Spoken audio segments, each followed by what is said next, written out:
تو ہم رمضان کے ایک مہینے میں 30 روزوں کی بجائے 300 روزوں کا اجر بھی حاصل کر سکتے ہیں.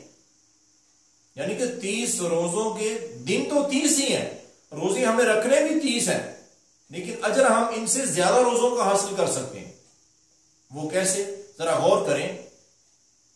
نبی کائنات صلی اللہ علیہ وسلم کا فرمان ہے کہ سیدنا زید بن خالد الجہنی رضی اللہ عنہ بیان فرماتی ہیں جامع ترمذی میں حدیث پاک کہ نبی کریم صلی اللہ علیہ وسلم کا فرمان ہے من فطر صائما کان له مثل اجرہ، جو بندہ کسی روزہ دار کو روزہ افطار کرواتا ہے، افطاری کی دعوت پہ کسی کو بلاتا ہے، کسی کو روزہ افطار کرواتا ہے، جتنے لوگوں کو وہ روزہ افطار کرواتا ہے جتنا اجر روزہ رکھنے والوں کو ملتا ہے اتنا ہی افطاری کروانے والے کو بھی ملتا ہے. یعنی کہ ایک بندے نے 10 روزہ داروں کا روزہ افطار کروایا تو ایک روزہ اس نے خود رکھا تھا، 10 اور آگے، تو اسے آج کے دن 11 روزوں کا اجر ملے گا. ایک دن میں 11 روزوں کا اجر. اگر کوئی 100 بندے کو روزہ افطار کراتا ہے، مال اللہ نے بڑا دیا ہوا ہے، 100 بندے کی افطاری کا انتظام کرتا ہے، ایک روزہ اپنا اور 100 وہ، ایک دن میں 101 روزے کا اجر حاصل کر جاتے. تو بھائیو، اگر اللہ نے مال دیا ہے تو ایسے مواقع سے فائدہ اٹھائیں. اور ہاں یاد رکھیں، نبی کریم صلی اللہ علیہ وسلم کا واضح فرمان ہے کہ غیر انہ لا ينقص من اجر الصائم شیئا.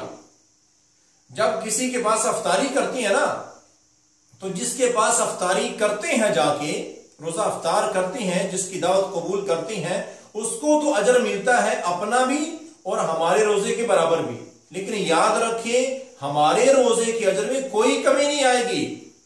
مثال کے طور پر کہ کسی بندے نے افطاری کی دعوت کی ہے، اب کچھ لوگ اس کے پاس افطاری کرنے کے لیے آ گئے ہیں. اب یہ جو افطاری کرنے آئے ہیں ان کے برابر اجر اس اکیلے کو ملے گا جس نے روزہ افطار کروایا، لیکن ان کے اجر میں ذرہ برابر کمی نہیں ہوگی. تو اس کو اجر کہاں سے ملے گا؟ اس کو اجر اللہ تعالیٰ اپنے فضل و کرم سے، اپنی رحمت سے، اپنے خزانوں سے عطا فرمائیں گے. تو یہ سوچنا کہ مجھے کسی نے افطاری کی دعوت دی ہے کہ میں افطاری اس کی ہاں کروں، اور میں یہ سوچنے بیٹھ جاؤں کہ بھئی اگر میں نے روزہ اپنے گھر میں افطار کیا تو پھر تو مجھے پورا اجر ملے گا. اب اگر میں اس کے گھر چلا گیا، افطاری اس کے گھر میں جا کے کی، اس کے پیسے سے خریدے ہوئے مال سے، چیزوں سے میں نے روزہ افطار کیا، تو اجر تو وہ لے جائے گا. نہیں، یہ بالکل غلط سوچ ہے. مجھے میرے روزے کا اجر پورا ملے گا، چاہے افطاری کہیں بھی جا کے کروں، اس کو جو اجر ملنا ہے وہ اللہ اپنی طرف سے عطا فرمائے.